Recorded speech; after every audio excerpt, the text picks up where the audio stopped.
Boa tarde a todos. Em nome da diretora da Agência Nacional de Vigilância Sanitária, a doutora Alessandra Baixo Soares, a quem represento nessa mesa, cumprimento a todos os excelentíssimos senhores da mesa e todos vocês que estão participando e que aceitaram o convite para estar aqui nessa discussão tão importante. Gostaria de parabenizar especialmente o Instituto Brasileiro de Ação Responsável, na pessoa da Edília Maia e da Clementina, e agradecer novamente pelo convite.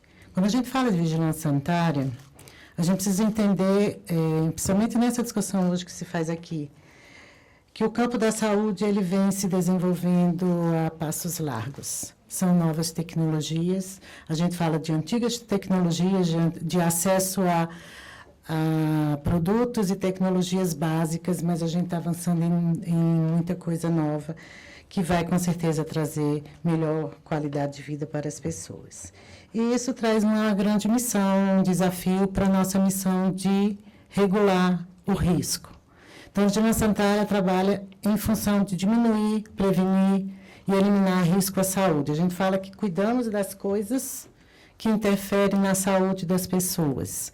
Nós precisamos que um medicamento que um paciente utilize, ele seja eficaz e seguro, e que ele tenha qualidade. E que, para que ele chegue nas mãos de alguém, ele tenha sido avaliado e que realmente ele está pronto para desenvolver o que ele se propôs. Então, a função, o trabalho central, o conceito central de vigilância sanitária é o risco. Trabalhamos no risco, avaliando risco-benefício. Às vezes, o risco está próximo ao benefício, mas em situações especiais, a gente precisa aprovar produtos que são importantes para determinada classe, categoria ou grupo populacional, que envolvem riscos. Outro conceito que a gente trabalha é a segurança, eficácia e qualidade, como eu falei. Então, qualquer produto, ele precisa comprovar que ele é seguro, a toxicidade dele é aceitável, ele tem eficácia, ele se presta para o que ele se propõe e ele tem qualidade naquela condição, naquela situação para a qual ele foi estudado, ele tem condição de reproduzir e o fornecedor, o fabricante, o produtor, o importador, ele precisa garantir que aquele produto que ele solicitou o registro mantém todas as características de origem. Então, a vigilância sanitária é uma ação preventiva, é uma ação do Sistema Único de Saúde. Não tem quem possa dizer, eu não uso o SUS. A partir do momento que a gente acorda, que a gente usa uma escova de dente, uma pasta de dente, esse produto é regulado pela vigilância sanitária. O desinfetante que a gente usa em casa, o desinfetante que o hospital usa, o medicamento, enfim, o cosmético, perfume, produtos de higiene, mamadeiras, o leque de produtos e serviços que a vigilância sanitária regula é bem, vou dizer, vasto, variado e de várias possibilidades de avaliação e de concessões e de condições de aprovação e disponibilidade ao público. A vigilância sanitária é um sistema, Sistema Nacional de Vigilância Sanitária. A Anvisa é um ente federal, nós temos em cada estado uma Secretaria de Saúde que tem um órgão de vigilância sanitária, assim como no município e no Distrito Federal. Então, cada um com suas competências de fiscalização, de aprovação, de validação, de autorizações. Como é que a Anvisa, e aí eu trago agora para a Anvisa o processo regulatório de um medicamento? Quais os caminhos que a Anvisa adota para aprovar um produto que chega para a sociedade? O medicamento ele é pesquisado, ele é desenvolvido, ele passa por estudos, às vezes, em animais. Hoje em dia, a tendência é diminuir os animais nos estudos, mas ainda precisamos testar produtos em animais antes de testá-los nos humanos. Passa pelos estudos clínicos, é registrado, vai para o comércio, é utilizado, e a gente tem a última fase, que é a fase de monitoramento, que chama farmacovigilância. A Anvisa vem trabalhando na melhoria desses processos de forma a contribuir no acesso das pessoas aos medicamentos.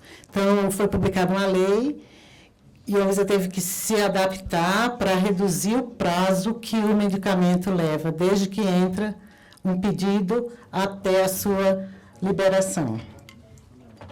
Em 2019, esse ano, a Anvisa já aprovou 41 registros de medicamento oncológico. Dos estudos clínicos, que, como eu falei, a gênese do medicamento, ela passa desde a pesquisa, do desenvolvimento, até a utilização do medicamento pelo consumidor, pelo doente, pelo paciente.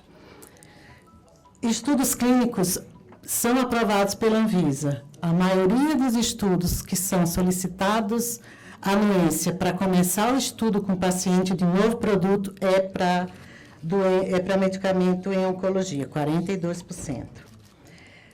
A Anvisa também tem duas situações, que é o acesso expandido e o uso compassivo de produtos, de medicamentos, que é a autorização para que um paciente utilize o medicamento antes de ser registrado, ainda em fase de pesquisa. Esse acesso ele deve ser gratuito, são medicamentos que às vezes são importados ou são medicamentos que estão em teste, e que os fornecedores, os patrocinadores, eles solicitam da Anvisa a autorização para disponibilizar estes produtos e que eles devem ser, os pacientes devem ser acompanhados e qualquer reação deve ser reportada à Anvisa. Outra questão é que é obrigatório ao sujeito de pesquisa receber gratuitamente durante todo o seu tratamento essa pessoa que participou dos estudos clínicos, antes do medicamento ser registrado. Ele tem o direito de receber gratuitamente o medicamento que ele foi utilizado como objeto de pesquisa. Também a Anvisa faz aprovação, e aí tem algumas situações que o Ministério da Saúde e as pessoas recorrem, que é a importação excepcional de medicamentos. Nenhum medicamento pode entrar no Brasil se ele não tiver registro no Brasil. Então, a Anvisa está em portos e aeroportos para aprovar a liberação de importação de medicamentos. Mas, em algumas situações, quando há prescrição médica, que é o que a gente chama de importação excepcional de medicamentos sem registro no Brasil, há uma aprovação para aquele paciente, conforme justificativa médica. Ele pode ser usado para o hospital, ele pode ser direcionado para o hospital, como pode ser por uma prescrição. Além disso, existe a possibilidade de uma pessoa trazer uma bagagem acompanhada do seu medicamento de outro país para uso próprio, não pode ter comércio. Em ações judiciais, quando o órgão público é integrante do SUS, existia uma certa demora na Anvisa, porque tinha que passar por áreas para avaliar se o produto é registrado, se tinha alguma informação sobre aquele produto, mas hoje foi publicada uma resolução que essa liberação é automática. Então, em ação judicial, a Anvisa, em portos e aeroportos, ela libera automaticamente o medicamento para o paciente, para não promover mais demora. A questão dos estudos clínicos, como eu falei, quando a Anvisa libera o medicamento, ele vai para ser utilizado. Os estudos, eles são limitados, então é uma população restrita, não é amplamente usado. Quando o produto é registrado, ele vai para a farmácia pública, farmácia privada, ele vai ser dispensado e as pessoas vão utilizá-lo. É o que a gente chama de farmacovigilância, como eu falei. A importância da farmacovigilância, e aí eu gostaria de ressaltar, de se notificar qualquer reação, qualquer evento adverso que não foi detectado nas fases de pesquisa, de forma que a gente possa monitorar, possa fazer restrições de uso de produto, possa proibir o uso de produtos ou, enfim, aumentar a descrição dos efeitos colaterais na bula. Então, os profissionais de saúde que fazem uso e que têm acesso dos seus pacientes a informações, é muito importante que isso seja notificado. A Anvisa tem no site dela, www.anvisa.gov.br, um link para o Notivisa e Vigimed, que Vigimed é a parte de notificação de medicamentos. Então, qualquer pessoa pode notificar uma ação indesejada, uma reação adversa não prevista no site da Anvisa. Além disso, a Anvisa publica normas de serviços relacionadas aos serviços. Resolução que trata do serviço de terapia antineoplásica. Então, a Anvisa define regras para que um serviço possa funcionar de forma mais segura possível. Serviços de radioterapia. Existem regras que o serviço de radioterapia deve atender para funcionar. Outra de gerenciamento de tecnologias que qualquer serviço de saúde disponha. E, além disso, existe uma norma da Anvisa que trata da segurança do paciente.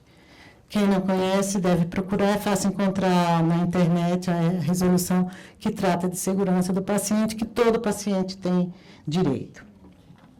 Além disso, está em consulta pública. Consulta pública é um instrumento regulatório que, antes da Anvisa publicar a norma, ela coloca em consulta pública a resolução que trata de infraestrutura de estabelecimento de saúde. Então, qual o tamanho que deve ter uma UTI, uma sala de atendimento de curativo? Ela é imensa. É uma norma de 2002, muito criticada e que hoje ela está em consulta pública. Então, qualquer pessoa pode entrar na consulta pública e fazer suas contribuições. Há muitas críticas de gestores com relação à exigência da distância de um leito de UTI para outro, que às vezes restringe um serviço de UTI que poderia ter 4 leitos, mas devido a essa distância, e está se esperando colaboração para que a gente faça a melhor regulação possível.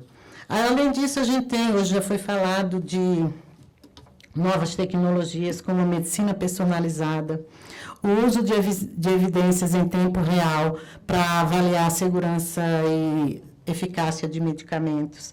A terapia gênica são desafios que a Anvisa está enfrentando, não só a Anvisa, algumas situações que outros países a quem a gente tem recorrido em situações de regulação também estão se apresentando como novas.